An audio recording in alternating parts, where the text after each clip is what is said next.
Hello, everyone. Welcome back to another podcast on the Aging in Place Directory.com. This is podcast number 7. And today we're going to talk about an issue that is often overlooked when it comes to aging in place assessments, as well as modifications in a home. And it doesn't even have to be aging in place, it just could be for anyone that is dealing with issues with vision. And what we're going to talk about is lighting. And the reason that it's so important for seniors is mostly because of the fall issue. Um, Improved lighting can help to reduce falling and injuries. And falls, of course, are a major safety concern. If you're older, or if you know someone who's older or have older parents, then you may not realize that they are the leading cause of injury amongst older adults. And as an occupational therapist who worked for many years in geriatrics, I can tell you that I treated so many patients that had falls due to some silly little accident. And it was usually, a trip or a fall, because they banged into something or they didn't see something. And then at the end of the rehab, when we would go to their homes to do an assessment of the home, we would see that the lighting was really a major issue.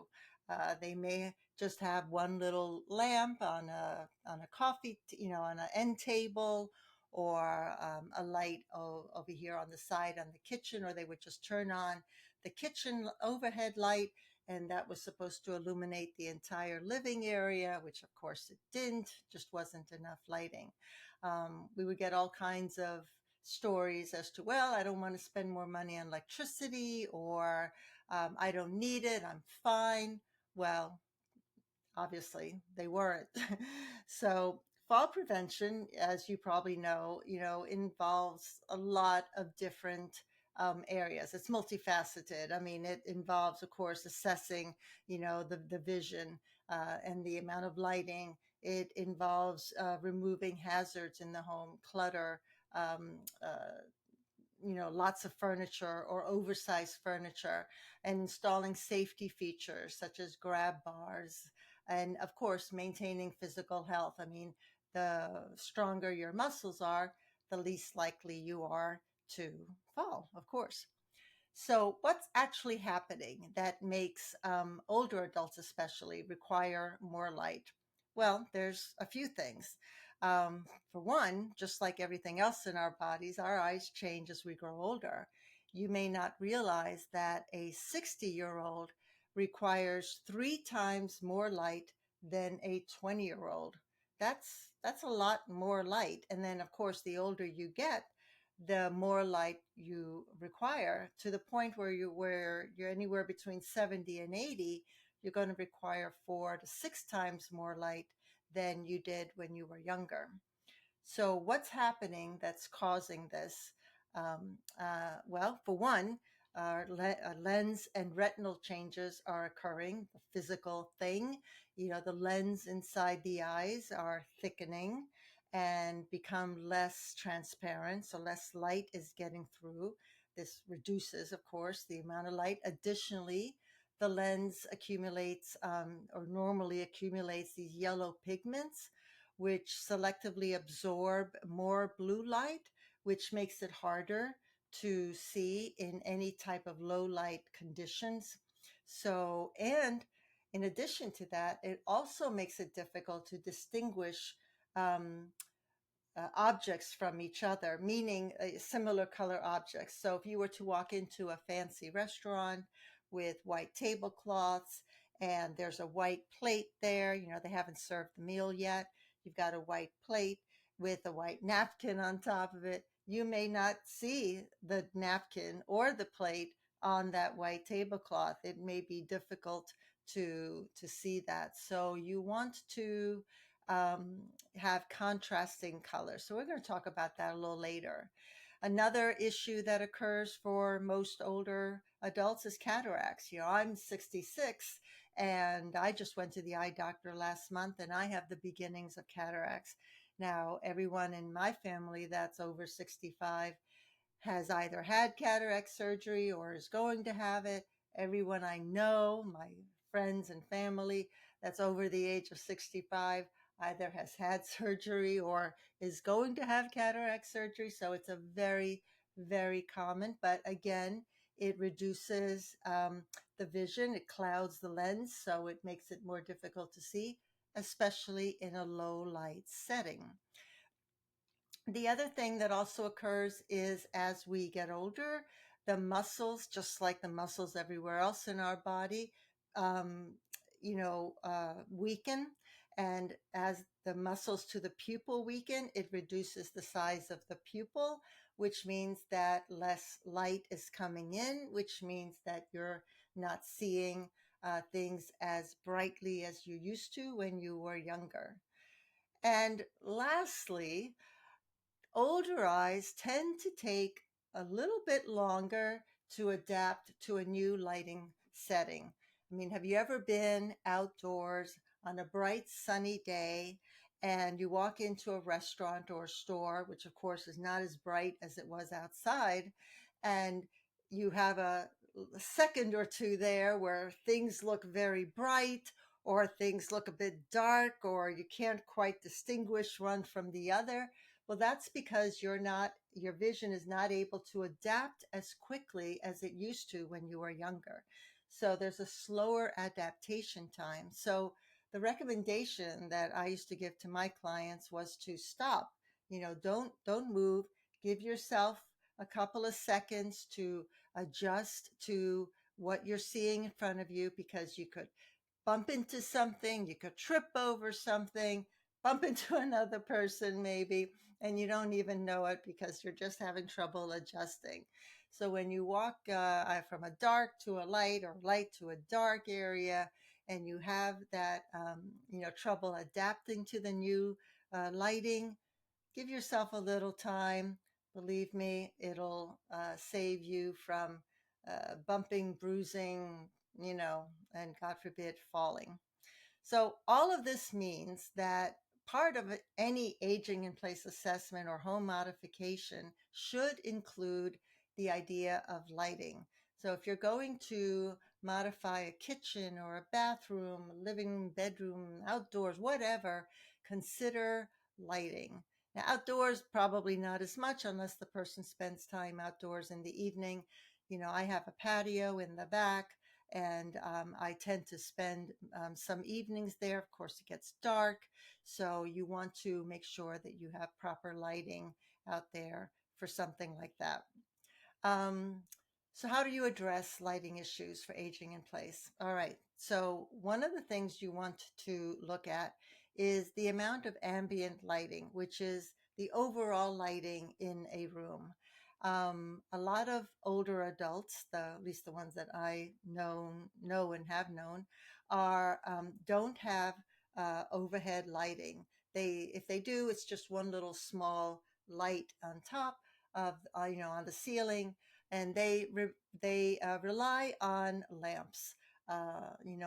Two lamps on either side of the sofa, maybe a lamp by the TV, a lamp on another end table somewhere. But the reality is that doesn't give off enough light. What I always recommend are recessed lightings or cap lighting. That gives the best ambient light in a room. And especially if it's on a dimmer, you can make it as bright or low as you like, whatever is most comfortable for you. So I definitely recommend that. And LED bulbs are excellent, especially ones that can give off a soft daylight type of light, which is usually around 2700 kelvins or 2700 K to 3000 K. Those give off a nice, comfortable type of light. It's not so bright and glaring. So you want to look at that. So ambient lighting is definitely the number one you want to look at. Another way to add even more light to the ambient lighting are wall sconces, anything that's on the wall that can, direct more light to the room without it glaring into your eyes. And I would recommend those maybe in hallways, stairways, anywhere that might be difficult to put a cap light, but you want to try and make those the issue will be, do you want the light pointing up, do you want the light pointing down, or do you want it pointing both ways? I would think one way would be better. It depends on the client that you're working with, but they do have sconces for both. Task lighting is the other one that you want to work on. And task lighting, of course, you can imagine, is the amount of light or type of light that you want to have in a specific area where you're performing a task. It could be anything. It could be cooking. It could be, in your workshop. It could be knitting, sewing, reading, washing the dog, anything at all. You want to have extra task lighting on that particular area. Now, again, I recommend the ambient lighting, but I would also recommend any additional lighting. You could have a wall light, being directed to your chair, your for reading or sewing. You could have a floor lamp behind the chair so that the wires are away, less chance or no chance, hopefully, of tripping over them. If you do have that, you want the light, of course, to be focused down on you. I personally love reading, so I have a particular chair that I like to read in. And you can even get a clip light for books that will add more light to that particular page that you're reading, just for even some extra light. I wouldn't recommend just one of those. I would recommend all three of them for anyone that has trouble with low vision lighting. And really, why strain your eyes when you can make it nice and comfortable for your eyes to see anyway? So task lighting under kitchen cabinets, under cabinets in the garage. Um, like I said, direct lighting, from the wall. Usually they use a lot of those lights like they put on to feature lights, like for pictures or things like that. You can use a series of those to create a particular extra lighting on a particular area. And you can get very creative with it. And don't forget outdoor lighting either, especially if the walkway that you have in your to your home, or it is just stones and not a solid walkway. A solid walkway, you still want good lighting.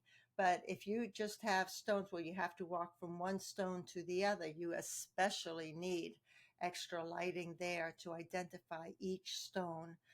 Otherwise, it's very easy to trip. Personally, I would recommend removing all of those and creating one solid walkway, but that's another podcast. So have as much lighting as possible indoors and outdoors, again, without any glare. And of course, now I want to talk about reducing glare. And there are light bulbs that are anti-glare LED light bulbs. There's actually quite a few of them. So when you get to the hardware store, you can look through them, see which ones work best for you to try them. Glare can be very difficult for some people with vision problems, but it can also, you don't want the light directly in your eyes. You want it to be as comfortable as possible. I just got some new lamps in my bedroom, and it's open. The lights are open up on top. So when I put in a regular bulb in there, it made it difficult because as soon as I turned the light on, the light was right on me. And it's great if I'm laying in bed, I don't see it, but turning on the light, it was too glaring. So I ended up getting smaller, softer lights, which gives a nice, beautiful glow in the bedroom, but still provides me the light that I need. Although as I get older, I'll probably need more lights. Um, Pay attention to contrast. Now, this isn't necessarily a lighting issue, but it is very much a issue for low vision. You really want to pay attention when you're doing modifications to color and to contrast of anything. And this is especially true for designers. And I think they're pretty good about doing that as long as they know that they're addressing low vision issues. So what I would always recommend would be contrasting colors from walls to floors to furniture. Some modern homes, you'll walk in and it's a beautiful white floor and beautiful white furniture, beautiful white walls. And I personally love that look. But at the same time, as you get older, it's going to be difficult to know where the sofa is or to distinguish it. You could think you're sitting on the sofa and land on the floor. So you want to have contrasting colors between items. Uh, yeah, in any room. And this would be true for the bathroom. One clever way to do that is to use a different colored toilet seat from the bowl. That's a great way to be able to distinguish one from the other. Now, also, they do have battery powered lights that you can put inside the bowl. You can get them on Amazon. They're they're motion sensor lights, and they change colors, and they can do all kinds of amazing things. But it's wonderful, especially for people who tend to go to use the bathroom at night, during the night. As soon as they walk in, open the lid, or if the lid is open, they'll walk in, the light will come on, and then they can see the toilet clearly. But anyway, you want to have contrast there. You want to choose doorknobs. So like a light silver doorknob against a white door might be difficult for someone to see if they have low vision problems. Handles and handrails and doorknobs should be a very contrasting color. So a white door with a black doorknob, and always use the lever doorknobs, by the way, and always use the cabinet knob. Don't use a knob. Use something that they can put their hands underneath and pull. That's again another podcast, but you want it to have a different contrasting color. You also want stairs are very, very important to put contrast, and I recommend treads on stairs to make it less slippery. So what you can do is you can put different color treads on each step. It can just be alternating colors, doesn't have to be a rainbow of colors. But if the stairs are wood stairs, then maybe you can have a light gray, and the next one could be green, light gray, green, whatever, or yellow, green, yellow, green. But being able to see the contrasting colors makes it easier to see the different steps. Another thing you can do is just put a different color strip on the edge of the step. That would make it easier to see the edge, because that's the issue, is identifying the edge of that step. Um, of the risers. You can install different color light switches and electrical outlet plates, so that making it easier to find and to see. Now with so many decorative plates, it's it could be fun to do that. And you definitely want to avoid busy patterns. It's very difficult to see something against a busy pattern, flowers or geometric designs or whatever. You want to try to keep things simple as possible. Doesn't mean there's no pattern, but whatever pattern you do choose, maybe it be muted or not as busy, have a more sparse of a pattern. It makes it a little easier for someone with low vision. And you can also, in addition to the light plates and to the electrical outlet plates, you may also want to consider somehow putting color on things like the thermostat, the home security panel, anything like that that they would have to, you know, um, manipulate on the wall to control easier to find up against the contrasting wall. If you have beige colored walls, it's very easy to lose a beige colored thermostat that's up against it. So you want to try to maybe outline it in a different color or put something on it to identify that it's there. Um, so those are my tips on how to integrate lighting, and the importance of lighting, but how to integrate it into a home assessment for aging in place or for any home that someone wants to live in as safe as possible and as independently as possible. And isn't that what we're all here for? So, all right. So, thank you so much for listening to yet another podcast from the Aging in Place Directory. I will have these notes in the show note below and, or actually attached to this podcast. And I look forward to hearing from you. If you have any of your suggestions, let me know what you think and how you address these lighting issues with your clients or for yourself or your family. And don't forget to subscribe. We're gaining subscribers every day on the podcast, and that's pretty exciting. All right. I will see you next time. Thank you. Take care.